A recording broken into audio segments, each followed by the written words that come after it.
Nous arrivons maintenant au terme de ce colloque. Alors pour conclure, je me tourne vers le préfet Pascal Sanjuan, à la délégation interministérielle de la vallée de la Seine.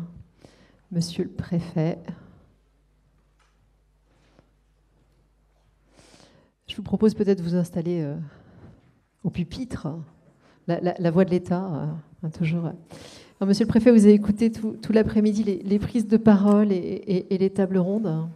Je crois qu'on peut dire que beaucoup de chemin a été fait en 20 ans. Et donc la question que je vous pose, c'est quel est selon vous le plan de route qu'on doit avoir pour les 20 prochaines années?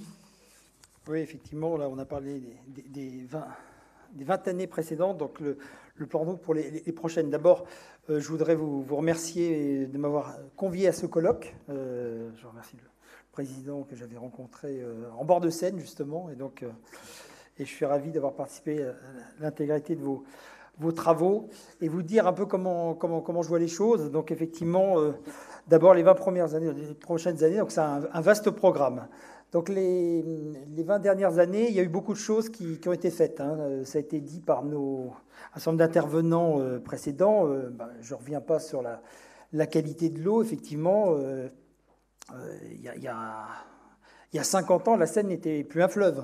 Il faut voir que la quantité de ce qui est rejeté dans la Seine qui n'était pas propre, ça dépassait l'eau du fleuve lui-même. Donc on se posait la question, est-ce que la Seine est encore un fleuve? Aujourd'hui, il y a eu effectivement une convergence des politiques publiques. On peut dire que c'est un succès des politiques publiques, ça a été dit, avec l'ensemble des collectivités locales pour les rejets, l'agence de l'eau. Aujourd'hui, on peut dire c'est un fleuve, et puis on voit les poissons et puis les insectes quand ils n'ont pas mangé par les poissons. On voit aussi les petits mammifères. Donc là, je ne vais pas développer, ça a été dit et très bien dit. Et puis, il y a aussi un partenariat qui s'est mis en place, puisque la veille de la Seine, ça a donné lieu à beaucoup de réflexions. Il y a eu des visionnaires. Il y avait M. Grimbach qui aurait dû être là parmi nous, donc en 2008-2009, donc avec sa vision de Paris jusqu'à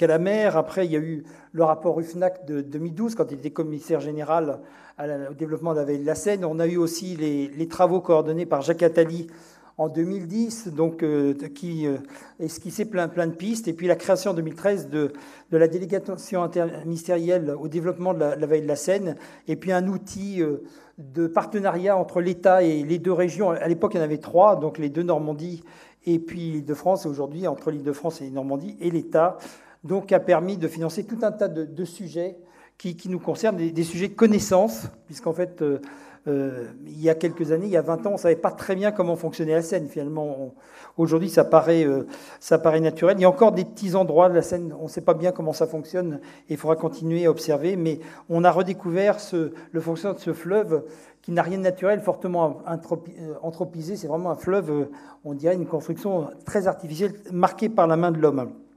Et puis ça a permis de financer tout un tas d'innovations, de projets, des projets. Alors il y a des projets dans tous les domaines. Il y en avait même, j'ai vu l'autre jour, sur la réutilisation du crottin de cheval, donc des choses assez fabuleuses. Il y a des observations forestières. Il y a des expérimentations dans le domaine de la logistique. Et donc, le territoire de la vallée de la Seine est devenu un territoire d'innovation. Mais pour autant, il reste encore beaucoup de choses à faire. On a certes une stratégie qui date de 2015, qui s'appelle Développement de la vallée de la Seine à horizon 2030, mais 2015, c'était il n'y a pas longtemps, et pourtant c'est vraiment daté, parce que depuis, il y a tout un tas de contraintes qui sont apparues. On a parlé de l'environnement, des contraintes environnementales. Aujourd'hui, elles s'imposent extrêmement brutalement à nous. D'abord parce qu'on voit que plus les catastrophes climatiques s'enchaînent, et plus les contraintes de l'Union européenne et puis législatives sont dures, et c'est une bonne chose. D'abord, la vallée de la Seine devra contribuer à la mise en œuvre de la stratégie nationale bas carbone. Alors quand on dit ça, c'est un peu théorique, mais en réalité, ce sera il y aura beaucoup de conséquences dans la vallée de la Seine. Décarboner totalement la production d'énergie. Il faudra réduire les consommations énergétiques, diminuer les émissions non liées à la consommation d'énergie, et puis augmenter les puits de carbone. Alors, les puits de carbone, c'est quoi un exemple? C'est une forêt. Donc, on a parlé des conséquences sur la Seine de l'environnement, mais on n'a pas parlé des conséquences sur les forêts. En un mot, on sait que dans 30 ans, il y aura probablement plus de hêtres à part peut-être un peu en Bretagne et puis dans la forêt 2 au nord, mais ça va disparaître, donc il faudra réfléchir que vont devenir nos forêts, qui sont des espaces de promenade et dont il faudra changer les essences, et puis ce sera peut-être simplement des lieux de promenade, parce que dans la vallée de la Seine, les forêts sont des lieux de promenade, mais il faudra peut-être réfléchir à ce qu'elles deviennent des lieux de ressources de biomasse, comme c'est le cas ailleurs. Donc il faudra abandonner les énergies fossiles, et ici, les énergies fossiles, ça pèse et ça se verra. Il n'y a pas longtemps, on a fermé des centrales EDF à charbon, donc c'était effectivement Le Havre en 2021, il y avait eu Porcheville en 2017. Porcheville, quand on va en Normandie sur l'autoroute, on voit toujours Porcheville 2017 en 2021. Donc là, effectivement, qu'est-ce qu'on fait demain? Et là aussi, il peut y avoir des réflexions des riverains, des industriels, des logisticiens, des élus locaux. Là, il faudra réfléchir à ça. Il faudra développer les énergies renouvelables. Les énergies renouvelables, c'est vachement bien. Les éoliennes, surtout en mer. Et puis dans la Seine, on est champion des éoliennes en mer. Il y aura bientôt un parc, il y a des fabrications d'éoliennes au Havre. Donc ce sera bien, mais il faudra peut-être en faire à terre. Et quand on regarde les chiffres dans la vallée de la Seine, la vallée de la Seine, ce n'est pas un lieu où il y a beaucoup d'éoliennes terrestres. Donc ça, c'est aussi des sujets de visibilité, d'acceptabilité, de débat de la part des riverains, des élus locaux. Et ça, c'est un sujet. Il faudra peut-être aussi faire du photovoltaïque. J'ai relu avant de venir, donc il y avait un schéma de la MGP sur l'énergie qui est assez impressionnant, sauf photovoltaïque. Donc en Ile-de-France, on n'est vraiment pas très bon et il faudra quand même faire quelque chose. Avec la vallée de la Seine qui est un grand déséquilibre, en Ile-de-France on consomme et en Normandie on produit. C'est caricatural, mais c'est un peu ça. À un moment donné, les efforts, surtout quand on parle de développement équilibré et durable, ça se partage. Et puis, il y a des réflexions aussi sur les nouvelles énergies. Alors, l'électricité, on a de la chance, je me permets de dire ça, ça a été référé par le président de la République. Il y a du nucléaire, c'est conforté. On sait bien que la transition écologique et le bas carbone, ça se fera avec beaucoup d'électricité. Donc, à un moment donné, quelque part, c'est heureux. Et il faudra sans doute travailler aussi à l'émergence de nouvelles sources d'énergie. Alors, dans la vallée de la Seine, il y a des projets. J'en cite un H2V, par exemple, à Port-Jérôme. Je me rends demain à Port-Jérôme, à l'invitation de la présidente de la communauté d'agglomération.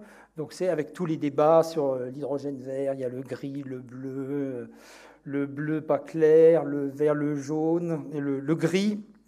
Donc ça, c'est quelque chose qu'il faudra effectivement, qu'il y aura des impacts sur la vallée de la Seine, avec effectivement le sujet, ça a été évoqué tout à l'heure, de l'industrie. La Seine fortement industrialisée, il n'y a pas beaucoup de territoires aussi industrialisés que la vallée de la Seine, mais avec des industries traditionnelles, pétrochimie, chimie, automobile, qui sont, on voit bien, en pleine transformation.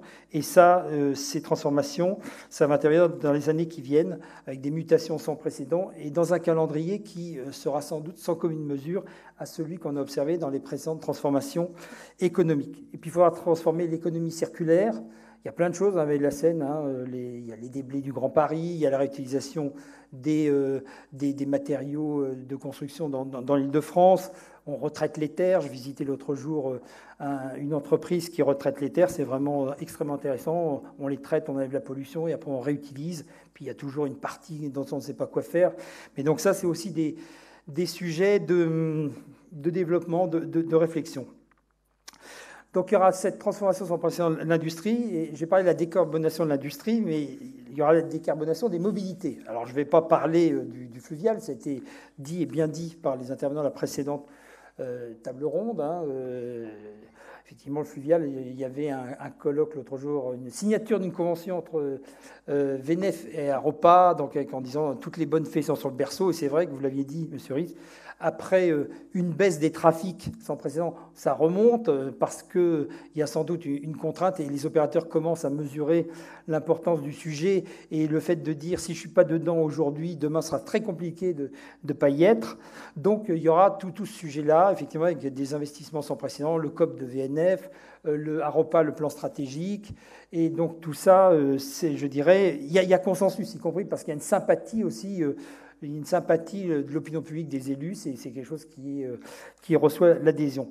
Mais la décarbonation des mobilités, c'est pas que le fleuve, il y a aussi le train. Et là, dès qu'on parle de train, de fret ferroviaire, c'est beaucoup plus compliqué. parce que tout le monde est d'accord, je sais pas, l'intervenant disait de Zef, on aime bien le bateau, c'est plus sympathique que le train. Bon, le train aussi, les gens aiment bien les petits trains, mais alors ils n'aiment pas que les trains passent chez eux, pas loin de chez eux, les trains de marchandises.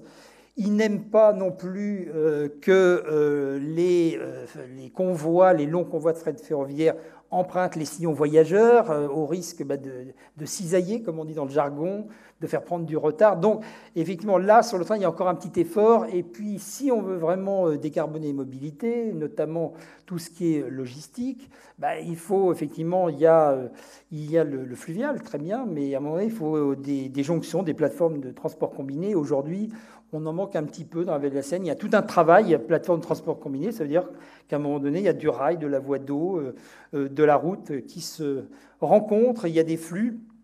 Et ça fait parfois peur aux riverains. Et donc les élus sont toujours attentifs, je dirais, à leurs habitants. Et c'est bien normal.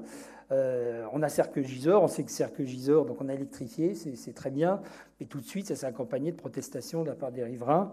Donc on voit que c'est des sujets très sensibles et qui doivent se travailler. Et puis il y aura le transport routier aussi. Le camion, il ne va pas disparaître comme ça d'un claquement de doigts à l'ouverture des ZFE. Donc il faudra qu'il soit tout plus propre. Il faudra qu'on mesure aussi l'impact sur les trafics et le modèle économique. Et puis, il faudra les camions, si on a des nouvelles, effectivement, motorisations, que ce soit de l'électrique, de l'hydrogène, pourquoi pas, on parle beaucoup d'hydrogène, mais ça viendra bien un jour. Il faudra des écosystèmes cohérents.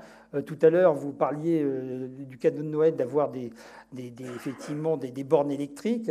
Bon, ça se met en place, comme l'ont dit les représentants de VNF et d'Aropa. Bon, il faudra s'interroger, savoir ce réseau d'avitaillement, comment on le constitue, comment le mobile. Il y a des problèmes réglementaires qui se posent, tout simplement. C'est-à-dire que l'électricité, ça va. Si un jour on doit passer à l'hydrogène, il faudra s'interroger sur les conditions de sécurité d'approvisionnement, et puis il y aura la question comment on apporte l'hydrogène, comment on le produit. Donc il y a ce qu'on appelle la création d'un écosystème. C'est un peu techno, mais c'est très à la mode. Et d'ailleurs, les appels à manifestation d'intérêt de l'ADEME sont bien libellés comme ça, en ce moment sur l'hydrogène. C'est l'émergence d'écosystèmes. C'est-à-dire quoi un écosystème? C'est-à-dire qu'à un moment donné, tout le monde se met d'accord sur les mêmes objectifs. Et alors là, c'est vraiment très compliqué. Donc il y a vraiment un sujet, je crois, qui avait été bien souligné dans les rapports Ruffnac, Attali, d'ailleurs, de gouvernance. C'est-à-dire que la gouvernance s'est mise en place en 2013, État-région, les agglomérations, le bloc municipal est rentré dans le jeu. Maintenant, tout le monde est intéressé, concerné. Après, il y a vraiment une nécessité à un moment donné, de tous se mettre d'accord et de ramer dans le même sens. Il faut coordonner les initiatives, se mettre d'accord. Et je voudrais illustrer ce sujet par une autre déclinaison des conséquences environnementales.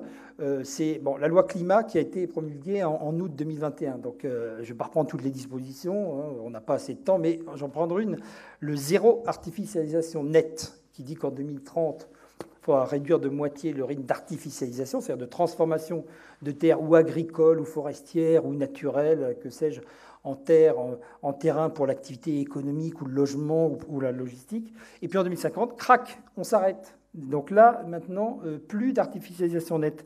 Et donc là, à un moment donné, ce sujet, on sait qu'il y aura besoin de... Quand on regarde, moi je lis souvent les rapports des agences d'urbanisme, qui sont toujours excellents. Je vous incite à lire les travaux des différentes agences d'urbanisme. C'est vraiment des mines de chiffres et de pistes de réflexion. On voit qu'à un moment donné, on a besoin de terrain pour faire ou du logement. Il y a toujours besoin de logement. Il y a des aspirations à aller dans le périurbain. Enfin, effectivement, même s'il y a des débats sur le pavillon, etc., mais il y a quand même une aspiration à aller de la métropole périurbain. Est-ce que ça va changer spontanément? Je n'en sais rien.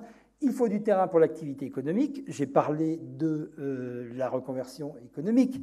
C'est-à-dire qu'à un moment donné, il y aura des activités qui apparaîtront avec les nouvelles activités, tant mieux. Il y aura de la transformation et puis il y aura de la disparition. Donc à un moment donné, il y aura quand même des sujets de conflit entre le logement, l'activité économique et puis la logistique. Puisqu'on a parlé de logistique, on a des choses, on a les ZFE. Quelqu'un a parlé des contraintes qui allaient arriver, mais... Voilà, les textes existent déjà. On va avoir des ZFE dans la métropole du Grand Paris, sur Rouen. Et donc là, à un moment donné, il y aura besoin de terrain logistique. Alors, dans les ZFE, il y aura ce qu'on appelle la logistique urbaine. Donc, il faut être agile, il faudra des houles à hydrogène, des rich takers, enfin, des choses qui existent déjà à titre expérimental, mais avec des modèles qui ne sont pas forcément transposables tout le long des quais de Seine. Hein, et puis, il faudra de la logistique périurbaine, effectivement, où les conteneurs qui arriveront soit du port du Havre, soit quand le canal Seine-Nord sera arrivé, sera construit par le Range Nord et qui arriveront en péniche sur la Seine, eh bien, il faudra à un moment donné de la logistique de, comment dirais-je, la logistique intermédiaire. C'est un peu les sujets Maison du Monde, Ikea, effectivement. Et puis, on ne pourra pas faire de la consommation d'espace. On sera dans cette contrainte de 2030. Et là, la coopération entre les territoires, elle sera importante parce que sinon, on aura des compétitions entre les territoires. Voilà, donc j'ai été trop long, mais tout ça pour dire qu'il va y avoir des changements massifs. On peut être optimiste sur le fluvial. Il va falloir être très vigilant sur le ferroviaire en sachant qu'il y a une interaction très forte si le fluvial a besoin aussi du ferroviaire pour se développer. Mais il y aura une nécessité d'accompagner plus rapidement les projets, les transformations, et ce qui nécessitera davantage de coopération entre tous les acteurs, notamment publics. Voilà ce que je voulais dire en quelques mots. Merci beaucoup, Monsieur le Préfet. Coopération, donc. Ouais.